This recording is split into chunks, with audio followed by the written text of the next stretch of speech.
Bienvenue à vous pour cette nouvelle leçon de géométrie CM1, CM2, la leçon du jour, le programme de construction.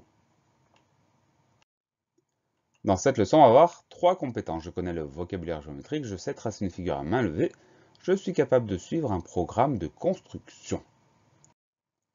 Définition. Un programme de construction est un texte qui donne des instructions pour tracer précisément une figure géométrique. Voici un exemple de programme de construction. Tracer un cercle C de centre O, tracer un diamètre AB. Donc ce sont des instructions qui se suivent et qui permettent à la fin d'obtenir une figure. Si on suit le programme de construction, on a tracé un cercle C de centre O et ensuite on a tracé un diamètre AB. Donc voilà la figure qu'on obtient en suivant le programme. Lire un programme de construction. Un programme de construction est un texte de géométrie. Pour bien le suivre, il y a des points à respecter.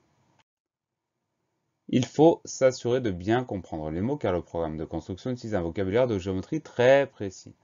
On peut utiliser une fiche d'aide, si on en a une, pour être sûr de ne pas faire d'erreur d'interprétation du vocabulaire.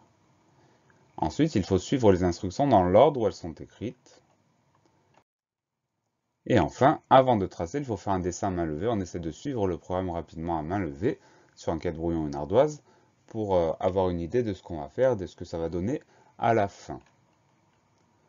Cela permet de savoir si on a bien compris les différentes étapes et de connaître le matériel dont on aura besoin également.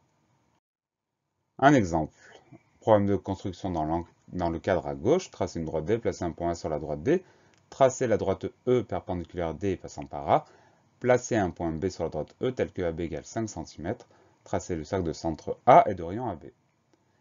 Donc le dessin réalisé à droite, c'est un dessin à main levée qui suit toutes les étapes du programme. Comme ça, on sait à quoi va ressembler la figure finale. Et je sais aussi, je vais avoir besoin d'une règle, d'un crayon, d'une équerre et d'un compas.